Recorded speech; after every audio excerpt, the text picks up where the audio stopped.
Hello दोस्तों, स्वागत है आपका मेरे यूट्यूब चैनल परीक्षा प्लान में। आज की वीडियो में सीटेट एग्जाम के लिए विज्ञान के महत्वपूर्ण प्रश्नों पर चर्चा करेंगे। विज्ञान के प्रश्नों की श्रृंखला चल रही है, उसमें आज का ये दूसरा वीडियो है। पहला वीडियो आ चुका है, तो चलिए वीडियो को शुरू करते हैं और आते हैं सीधे प्रश्नों पर। पहला प्रश्न है, आहार नाल का वह कौन सा भाग है जो यकृत से पित्त रस ग्रहण करके इसे पित्ताशय में संग्रहित करता है? पहला विकल्प है क्षुद्रांत, दूसरा विकल्प है अग्नाशय, तीसरा विकल्प है आमाशय और चौथा विकल्प है गिरस्का। तो आहार नाल का वह भाग जो यकृत से पित्त रस को संग्रहित करके पित्ताशय में ग्रहण करके पित्ताशय में संग्रहित करता है, वह अग्नाशय होता है। बी विकल्प इसमें सही है। अगला प्रश्न देखते हैं, उर्वरकों में उपलब्ध फसलों के लिए पोषक तत्व पोषक हैं। पहला विकल्प है नाइट्रोजन, फास्फोरस और आयरन। दूसरा विकल्प है नाइट्रोजन, सोडियम और पोटेशियम। तीसरा विकल्प है नाइट्रोजन, पोटेशियम और आयरन और चौथा विकल्प है नाइट्रोजन, फास्फोरस और पोटेशियम। तो उर्वरकों में उपलब्ध फसलों के लिए पोषक हैं नाइट्रोजन, फास्फोरस और पोटेशियम। डी विकल्प इसमें सही है। अगला प्रश्न है, निम्नलिखित में से पाचन तंत्र के भागों के उस सही समुच्चय को चुनिए जो कोई पाचन कार्य नहीं करते। पहला विकल्प लिखा है ग्रसिका, मुखगुहिका, बृहदांत्र। दूसरा विकल्प लिखा है क्षुद्रांत, बृहदांत्र, मलाशय। तीसरा विकल्प लिखा है ग्रसिका, मुखगुहिका, मलाशय और चौथा विकल्प है ग्रसिका, बृहदांत्र और मलाशय। तो कोई भी पाचन कार्य नहीं करते, वह ग्रसिका, मुखगुहिका और मलाशय होते हैं। सी विकल्प इसलिए सही है। अगला प्रश्न देखते हैं, मानव की आहार नाल के विभिन्न भागों के सही क्रम का चयन कीजिए। इसमें सही क्रम बताना है कि आहार नाल का जो भाग होते हैं उसके सही क्रम क्या है। तो पहला विकल्प लिखा है मुख, ग्रसिका, आमाशय, बृहदांत्र, क्षुदांत्र। दूसरा विकल्प लिखा है मुख, आमाशय, ग्रसिका, बृहदांत्र, क्षुदांत्र। तीसरा विकल्प लिखा है मुख, ग्रसिका, आमाशय, क्षुदांत्र, बृहदांत्र और चौथा विकल्प लिखा है मुख, आमाशय, ग्रसिका, क्षुदांत्र और बृहदांत्र। तो इसमें बताना है कौन सा क्रम सही है। तो मानव की जो आहार नाल होती है उसका सही क्रम है मुख, ग्रसिका, आमाशय, क्षुदांत्र और बृहदांत्र। यही सही क्रम होता है। सी विकल्प सही है। अगला प्रश्न देखते हैं, निम्नलिखित में से कौन सा विषमांगी मिश्रण है? पहला विकल्प है स्टेनलेस स्टील, दूसरा विकल्प है आयोडीन युक्त नमक, तीसरा विकल्प है गुब्बारे में भरी वायु और चौथा विकल्प है विरास, जिसे पीतल भी कहते हैं। तो विषमांगी मिश्रण बताना है, इसमें बी विकल्प सही है, आयोडीन युक्त नमक। अगला प्रश्न देखते हैं, भूतापीय ऊर्जा एक वैकल्पिक ऊर्जा स्रोत है। इस ऊर्जा के लिए सर्वाधिक संभाव्य क्षेत्र वे हैं। कौन से है ये बताना है। पहला विकल्प लिखा है जहां तापीय विद्युत संयंत्र हैं। दूसरा विकल्प लिखा है जो भूपर्पटी में तप्त स्थलों के ऊपर है। तीसरा विकल्प है जो तटीय क्षेत्रों के निकट है और चौथा विकल्प है जहां कोयले की खानें हैं। तो इस प्रश्न के लिए दूसरा विकल्प सही है जो भूपर्पटी में तप्त स्थलों के ऊपर है। अगला प्रश्न देखते हैं, कुछ डायनासोरों के पर थे, यद्यपि वे उड़ नहीं पाते थे, परंतु पक्षियों के पर होते हैं जो उड़ने में उनकी सहायता करते हैं। विकास के संदर्भ में इसका अर्थ है।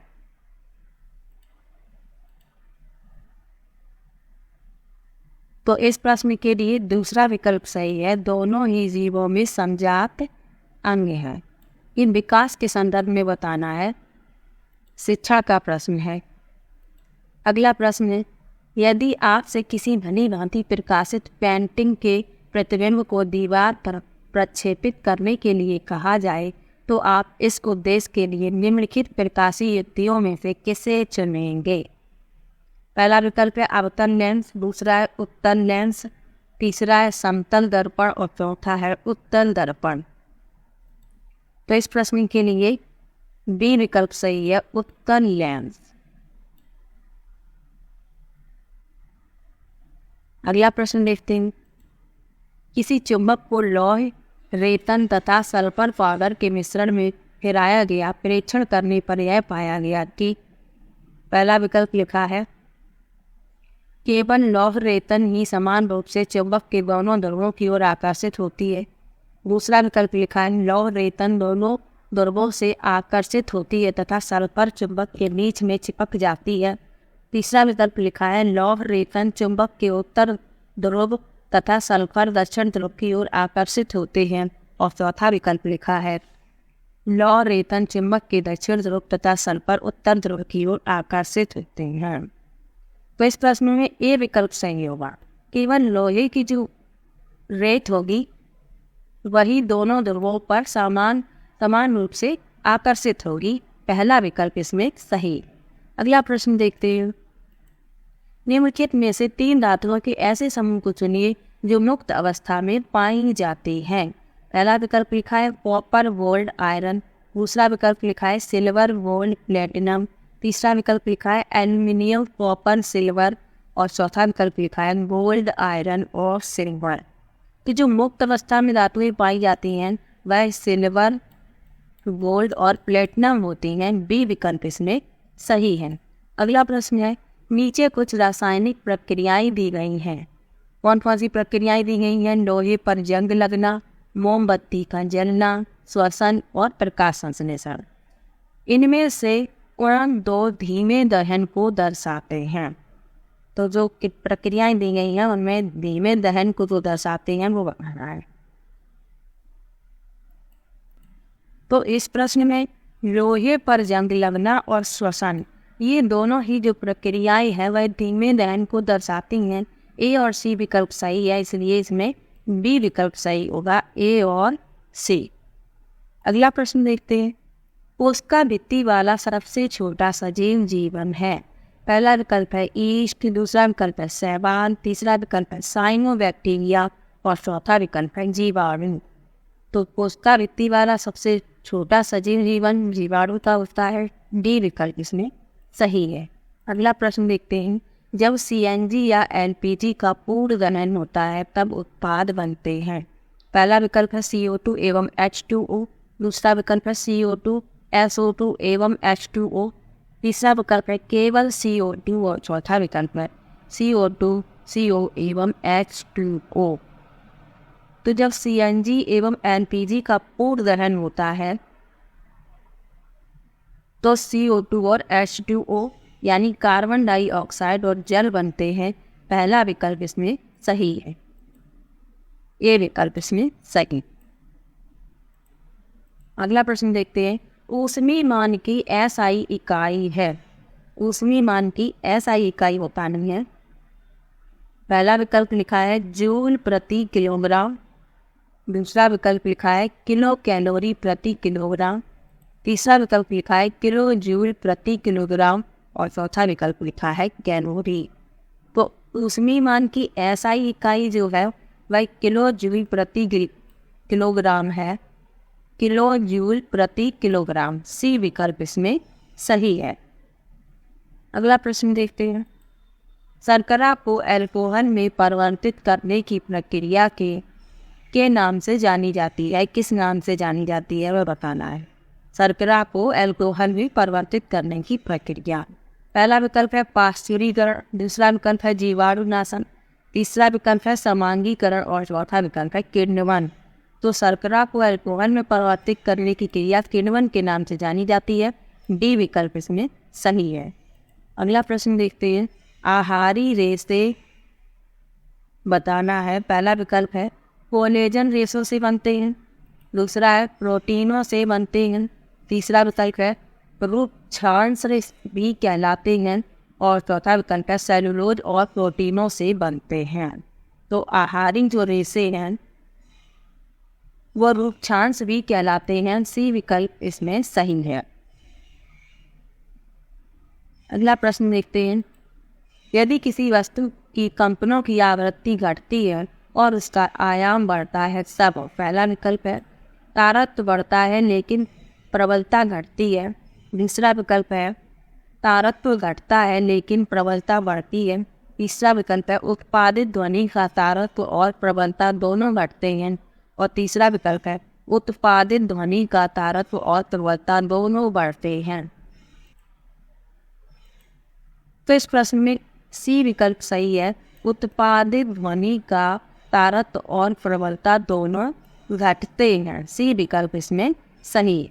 अगला प्रश्न देखते हैं, निम्नलिखित मानव निर्मित रेशों में से कौन सा कृत्रिम रेशम कहलाता है? कृत्रिम रेशम कौन कहलाता है ये बताना है। पहला विकल्प है एक्रिलिक, दूसरा विकल्प है पॉलिएस्टर, तीसरा विकल्प है नायलॉन और चौथा विकल्प है रेयॉन। तो जो मानव निर्मित रेशों से कृत्रिम रेशम जो कहलाता है वो रेयॉन होता है। डी विकल्प इसमें सही है। रेयॉन जो होते हैं वो पुनर्जीवित सेलुलोज से निर्मित एक फाइबर होता है।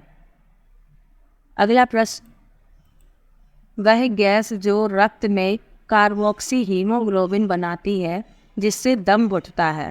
पहला विकल्प है कार्बन मोनोऑक्साइड, दूसरा विकल्प है नाइट्रोजन, तीसरा विकल्प है कार्बन डाइऑक्साइड और चौथा विकल्प है क्लोरोफ्लोरोकार्बन।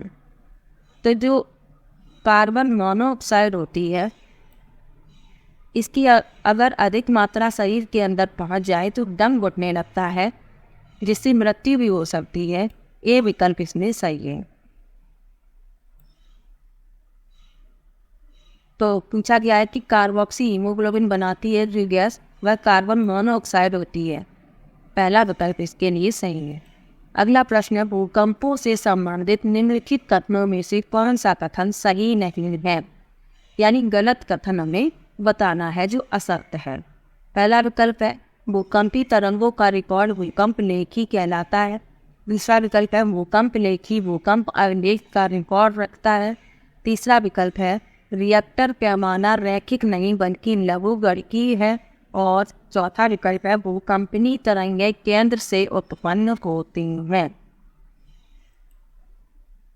तो इस प्रश्न के लिए बी विकल्प होगा भूकंप लेखी यानी सीस्मोग्राफ भूकंप अभिलेख का रिकॉर्ड रखता है। ये बिल्कुल गलत है और गलत ही बताना है।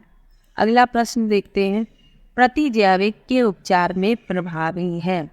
पहला विकल्प है इन्फ्लुएंजा, दूसरा विकल्प है हेपेटाइटिस ए, तीसरा विकल्प है डेंगू बुखार और चौथा विकल्प है हैजा। तो प्रतिजैविक जो है वो हैजा के उपचार में प्रभावी है। डी विकल्प इसमें सही है। हैजा एक संक्रामक रोग होता है और यह विब्रियो पॉलेरी नामक जीवाणु द्वारा फैलता है। ये भी याद रखना है। अगला प्रश्न देखते हैं, आमतौर पर खाद्य सामग्री को रखने के लिए पैट बोतलों और जारों का प्रयोग किया जाता है।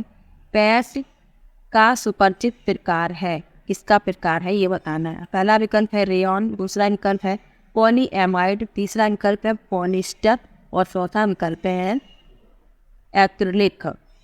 तो जो पैट होता है वो पॉलिएस्टर का एक सुपरिचित प्रकार है। सी विकल्प इसमें सही है। अगला प्रश्न देखते हैं, जब धात्विक चालक में विद्युत धारा प्रवाहित होती है तो चालक में उत्पादित ऊष्मा की मात्रा इसके फिल करना है पर निर्भर करती है। पहला विकल्प है पदार्थ और मोटाई, दूसरा विकल्प है पदार्थ लंबाई और मोटाई, तीसरा विकल्प है पदार्थ और लंबाई और चौथा विकल्प है लंबाई और मोटाई। तो इस प्रश्न के लिए बी विकल्प सही है, पदार्थ लंबाई और मोटाई तीनों पर निर्भर करती है। अगला प्रश्न देखते हैं, मांसपेशियों की सुचारू क्रिया के लिए फिल करना है खनिजों की पर्याप्त मात्रा में आवश्यकता होती है। कौन कौन से खनिज आवश्यक हैं मांसपेशियों को सुचारू रूप से क्रिया कराने के लिए? पहला विकल्प है आयोडीन एवं क्लोरीन, दूसरा विकल्प है लौह एवं आयोडीन, तीसरा विकल्प है लौह एवं कैल्शियम और चौथा विकल्प है सोडियम एवं पोटेशियम। तो मांसपेशियों की सुचारू क्रिया के लिए लौह एवं कैल्शियम की पर्याप्त मात्रा में आवश्यकता होती है। सी विकल्प इसमें सही है। अगला प्रश्न देखते हैं, वायुमंडल में उपस्थित गैसें जो पौधागत प्रभाव का कारण हैं। पहला विकल्प है मीथेन, जलवाष्प, कार्बन डाइऑक्साइड, दूसरा विकल्प है कार्बन डाइऑक्साइड, ऑक्सीजन, नाइट्रोजन, तीसरा विकल्प है carbon dioxide, sulphur dioxide, methane और चौथा विकल्प है नाइट्रस ऑक्साइड, ऑक्सीजन और जलवाष्प। तो पौधागत यानी ग्रीन हाउस इफेक्ट के लिए जो ग्रीन हाउस इफेक्ट के का कारण है जो गैसें वो है मीथेन, जलवाष्प और कार्बन डाइऑक्साइड। पौधागत से समझ में नहीं आना होगा, पौधागत मतलब ग्रीन हाउस इफेक्ट, हिंदी में पौधागत कहते हैं। अगला प्रश्न देखते हैं, जब कार्बन डाइऑक्साइड ताजे चूहे के पानी के विलयन में से गुजरती है तो चूने का पानी दूधिया हो जाता है। चूने का पानी का दूधियापन के कारण दिखाई देता है। पहला विकल्प है विलयशील कैल्शियम कार्बोनेट की उपस्थिति, दूसरा है चूने के पानी के कारण दूध का थक्का, तीसरा है चूने के पानी में उपस्थित अपद्रव्यों और चौथा विकल्प है अविलयशील कैल्शियम कार्बोनेट की उपस्थिति। तो चूने का पानी का दूधियापन का कारण है विलयशील कैल्शियम कार्बोनेट की उपस्थिति। ए विकल्प इसमें सही है। अगला प्रश्न देखते हैं, निम्नलिखित में से कौन से शब्द समूह को राइजोबियम के साथ सही रूप से पहचाना जा सकता है? पहला विकल्प लिखा है फलीदार पादपों की जड़ें परजीवी विलयशील नाइट्रोजन यौगिक, दूसरा है फलीदार पाइप सहजीवी तने की ग्रंथि, तीसरा है जड़ों की ग्रंथियां घटपड़ी नाइट्रोजन की कमी वाली मृदा और चौथा विकल्प है नाइट्रोजन स्थिरीकरण जड़ों की ग्रंथियां फलीदार पादप। तो इस प्रश्न में सी विकल्प सही है, जड़ों की ग्रंथियां घटपड़ी नाइट्रोजन की कमी वाली मृदा। एक प्रयोगशाला तापमापी जिसे थर्मामीटर कहती है 55 डिग्री सेल्सियस और 56 डिग्री सेल्सियस के बीच 5 छोटे विभाजन प्रदर्शित करता है। इसका तात्पर्य है कि तापमापी उचित रूप में पढ़ा जा सकता है। पहला विकल्प है 55.2 डिग्री सेल्सियस, दूसरा है 55.25 डिग्री सेल्सियस, तीसरा है 55.1 डिग्री सेल्सियस और चौथा है 55.5 डिग्री सेल्सियस। तो इस प्रश्न में ए विकल्प सही होगा। तो ये विज्ञान के कुछ महत्वपूर्ण प्रश्न थे। यदि आप इन प्रश्नों की PDF प्राप्त करना चाहते हैं तो मेरा टेलीग्राम ग्रुप ज्वाइन कर सकते हैं। उस पर PDF जैसे ही तैयार हो जाएंगी अपलोड कर दी जाएंगी। वीडियो कैसा लगा कमेंट बॉक्स में ज़रूर बताइएगा। वीडियो को लाइक और चैनल को सब्सक्राइब करना मत भूलिएगा। Thank you.